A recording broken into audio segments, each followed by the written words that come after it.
fazer contato com o economista e professor da Universidade Federal do Rio de Janeiro, João Sixu. Bom dia, Sixu. Bom dia, ouvinte. Ontem nós tivemos a notícia de que a equipe econômica de Paulo Guedes, do governo de Jair Bolsonaro, prepara algumas medidas, né, que entre elas, inclusive, a gente tem aí a capitalização da Previdência, algo que já foi negado, foi rejeitado na proposta de reforma que foi aprovada no ano passado, mas parece que vai voltar à pauta. Assim também como o imposto sobre transações digitais e o incentivo à contratação por hora e não mais na forma da remuneração mensal. Como é que você vê essas iniciativas aí que estão sendo elaboradas pela equipe econômica de Paulo Guedes, Sixu?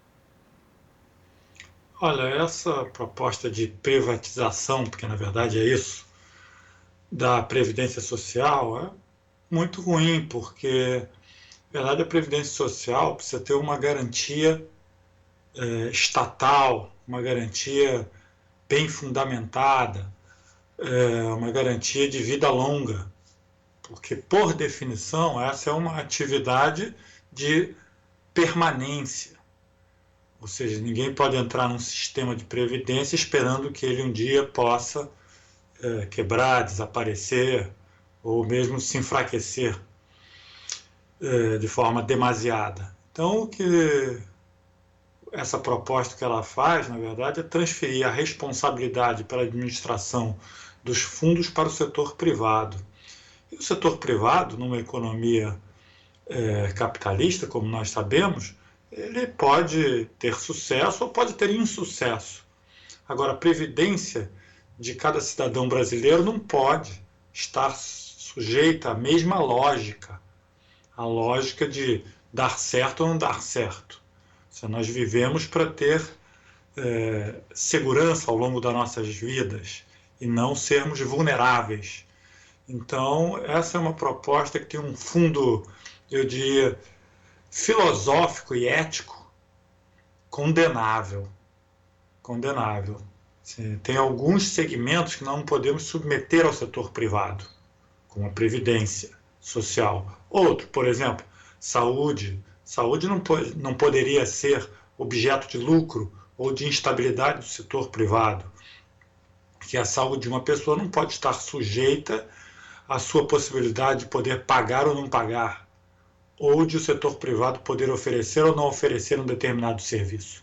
Então eu acho condenável e muito arriscado para o cidadão ter uma previdência pública administrada pelo setor privado. E é um modelo que já foi rejeitado não só aqui no Brasil, mas onde a experiência foi implantada, como no Chile, que a gente viu a catástrofe social que o regime de capitalização na Previdência Social acabou gerando. Ou seja, é algo que a gente pode até dizer que é anticientífico, já que vai no sentido contrário das experiências já postas em prática em outros países, Sixu. Exatamente. Nós temos que, quando tomarmos decisões, temos que levar em conta vários aspectos. Um deles é esse que está mencionando. Tem que se levar em conta também a experiência, a história da proposta. E nesse caso a proposta já foi rejeitada pela experiência. Então, nós vamos aqui aplicar um experimento que ele já foi testado e seu resultado não foi positivo, foi negativo. Então, eu acho que essa é uma questão importante também. É nós pensarmos de que nós temos que tratar propostas, programas de governo, na verdade, nesse caso de Estado, de um ponto de vista científico. O que eu quero dizer com isso? Quero dizer o seguinte: nós temos que testar, sem nenhuma ideologia, testar e saber se aquele experimento dá certo ou errado. É assim que a biologia faz, é assim que a medicina faz. Então, neste caso, já houve o teste de laboratório e o teste rejeitou a proposta. Então, aqui não pode caber nenhuma avaliação ideológica, tem que caber a avaliação da ciência e da eficiência.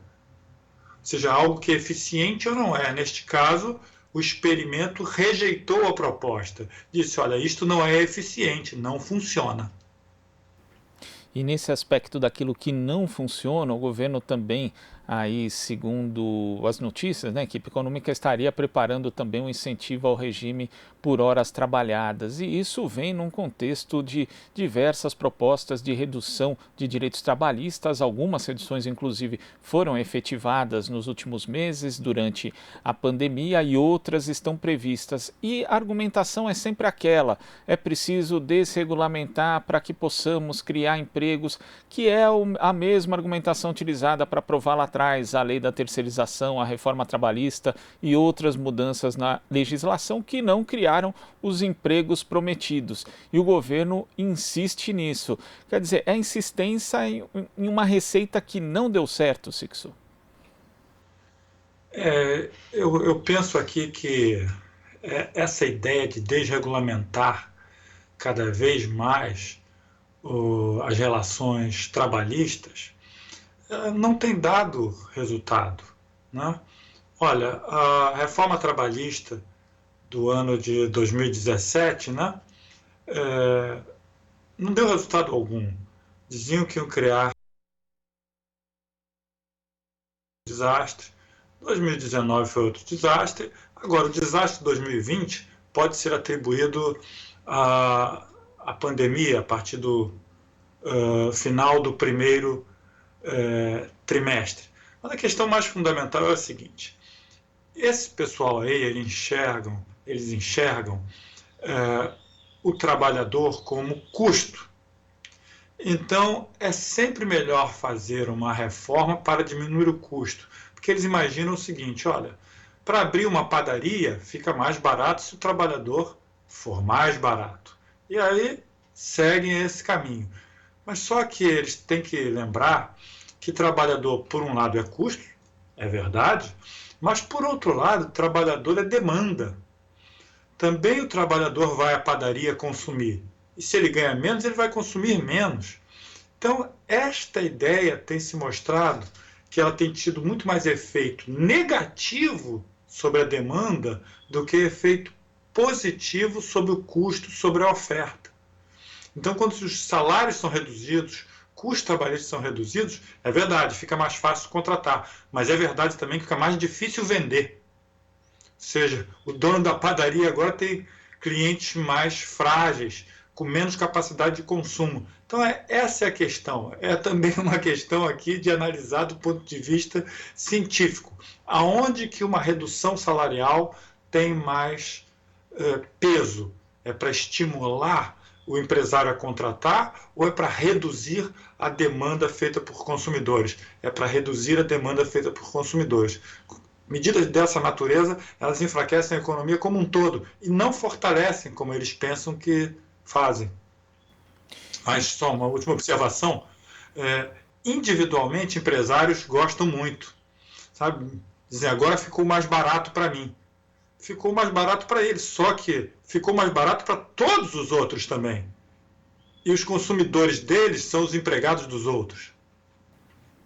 E quando a gente pensa ainda no nível de desemprego altíssimo, que já vinha elevado, na verdade, antes da pandemia e agora ficou pior, a perspectiva de um mercado consumidor fica ainda mais negativa. Se a gente for pegar ainda todo o contexto, né, da crise econômica de 2015, 2016, que desde então o desemprego vem se elevando e o trabalho informal tem sido esse colchão para muitos trabalhadores, para evitar, né, justamente que as pessoas, né, para permitir que as pessoas consigam garantir sua própria sobrevivência econômica. Agora, na pandemia, a gente vê, né, segundo o estudo aqui do IBRE-FGV, que o desemprego entre os trabalhadores informais é o dobro em relação aos trabalhadores formais. Então, esse colchão aí que se formou, na verdade, está desaparecendo. Vamos ter um contingente muito grande de trabalhadores aí dispostos, né, a trabalhar na prática por qualquer salário, sob qualquer condição, Sixto. E o que é ruim para o trabalhador vai também ser ruim para a economia, como você disse, já que não teremos aí a recuperação desse mercado consumidor que foi a alavanca da economia brasileira em anos anteriores. Olha, o Brasil tem uma população enorme, um mercado consumidor potencial também muito grande. Portanto, a economia brasileira é uma economia fácil de ser recuperada e de ser mantida numa situação de pleno emprego ou próximo disso.